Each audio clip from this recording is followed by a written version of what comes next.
Dari 10.000 pengaduan, itu 2.587 adalah kasus tanah adat. Justru ini aparatnya yang tidak mau melaksanakan aturan. Ada perintah dari Mahkamah Agung tuh IUP yang di sana dicabut, ini vonis sudah inkrah. 1,5 tahun tidak jalan. Ketika kita ngirim orang ke sana, petugasnya tiba-tiba dipindah. Apa yang harus kita lakukan?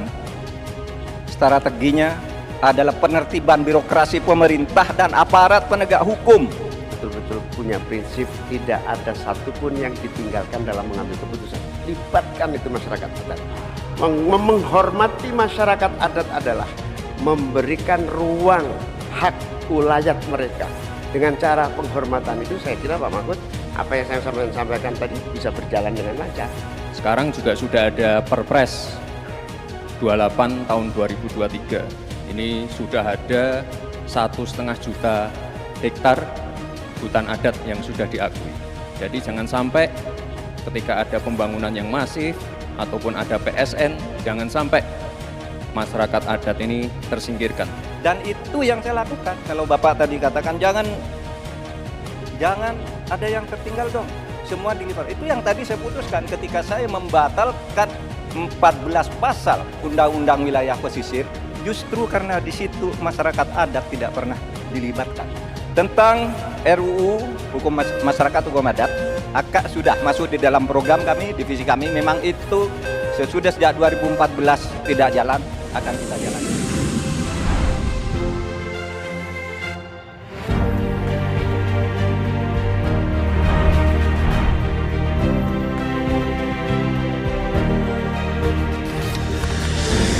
Pertanyaan untuk calon Wakil Presiden nomor urut 3, Bapak Mahfud MD.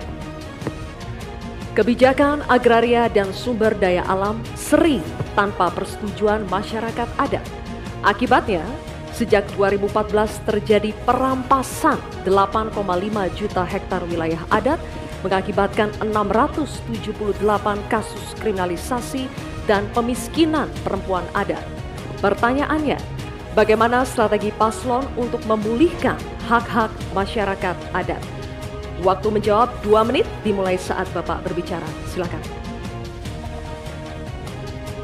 Terima kasih, moderator. Saya ingin memulai masalah ini dengan pengalaman bahwa saat ini di tahun 2024 ini, berdasar rekapitulasi yang dibuat oleh Kemenko Polhukam, dari 10.000 pengaduan, itu 2.587 adalah kasus tanah adat. Jadi ini memang masalah besar di negeri ini. Ada orang yang mengatakan, ada aturannya kan sudah ada, tinggal laksanakan. Anda semudah itu.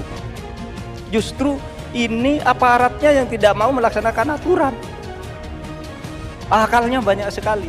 Itu 4 hari yang lalu ketika kami ketemu di KPK, saya ulangi. KPK mengatakan itu banyak tuh penguasaan tanah, tak izin tambang. Wah, sudah dicabut nih.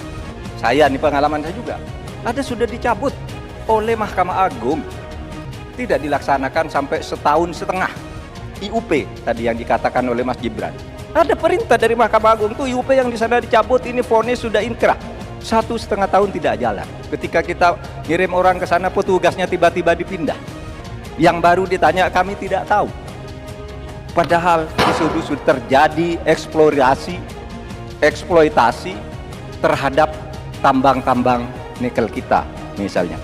Nah, oleh sebab itu, kalau ditanyakan apa yang harus kita lakukan, strateginya adalah penertiban birokrasi pemerintah dan aparat penegak hukum. Karena kalau jawabannya laksanakan aturan, itu normatif. Jadi kalau aparat penegak hukum itu hanya orang paling atas yang bisa memerintahkan siapa pimpinan penegak hukum itu. Sekian. Baik, terima kasih Bapak Mahfud MD. Cukup. Dan selanjutnya kami persilakan untuk calon Wakil Presiden nomor urut 1, Bapak Muhaimin Iskandar, untuk menanggapi. Waktunya 1 menit, Pak. Dimulai saat berbicara, silakan. Ya, terima kasih.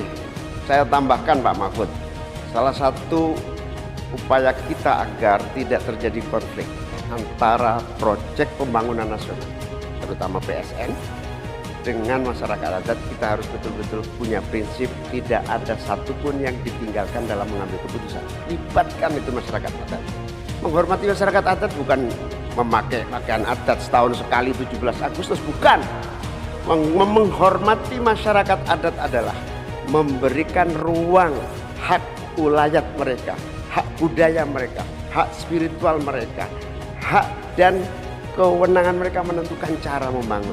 Dengan cara penghormatan itu saya kira Pak Mahfud, apa yang saya sampaikan tadi bisa berjalan dengan lancar. Problem-problem bisa diatasi dengan baik. Karena itu dalam catatan saya terpaksa saya catat supaya tidak salah, karena ini bagian dari agar kita tidak salah jalan di dalam melaksanakan pembangunan kita. Baik, Pak Muhaimin, terima kasih. Dan selanjutnya Tenang ya. kami akan persilakan calon wakil presiden nomor urut 2 Bapak Gibran Rakabuming Raka untuk menanggapi. Waktunya sama 1 menit dimulai saat berbicara. Silakan. Baik, terima kasih Prof. Mahfud.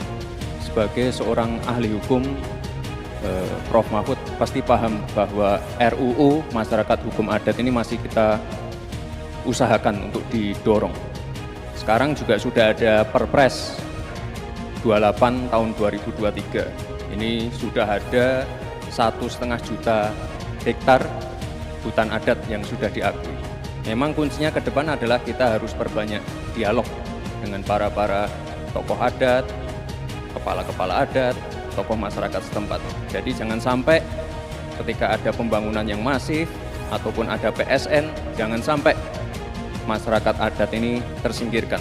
Justru harus dirangkul dan diberikan manfaat yang sebesar-besarnya, terutama untuk masyarakat lokal, pengusaha lokal, UMKM lokal, dan termasuk masyarakat adat setempat. Terima kasih. Baik, masih ada waktunya Pak Gibran? Cukup? Oke, baik, terima kasih. Nanti ada waktunya Bapak Ibu. Kita lanjut dulu ya. Kita lanjut dulu, Bisa kita Bapak-Bapak. lanjutkan? Cukup Oke, ya. terima kasih ya. Kita lanjut Terima dulu. kasih. Kita akan kembali dulu ke Pak Mahfud MD, calon wakil presiden nomor urut 3 untuk merespon tanggapan dari calon wakil presiden nomor urut 1 dan 2 yang telah dikemukakan. Waktunya 1 menit Pak Mahfud. Ya, Silakan. Pak Muhaimin, di meja saya itu ada tumbler. Tulisannya no one left behind. Jangan ada satupun yang tertinggal. Dan itu yang saya lakukan. Kalau Bapak tadi katakan jangan ada yang tertinggal dong. Semua dilibat. Itu yang tadi saya putuskan ketika saya membatalkan 14 pasal Undang-Undang Wilayah Pesisir, justru karena di situ masyarakat adat tidak pernah dilibatkan. Sehingga mereka coba. Sekarang ini masyarakat adat yang ada di hutan-hutan di Kalimantan Timur itu 20.000 orang tidak bisa memilih karena tidak punya KTP. Kenapa tidak punya KTP? Karena katanya dia menghuni hutan negara. Lah kalau hutan negara tidak boleh ada penduduk di situ, padahal dia sudah puluhan tahun di situ. Nah, tentang RUU Hukum Masyarakat Hukum Adat, sudah masuk di dalam program kami, divisi kami. Memang itu sudah sejak 2014 tidak jalan, akan kita jalankan. Terima kasih. Baik, Pak Mahfud.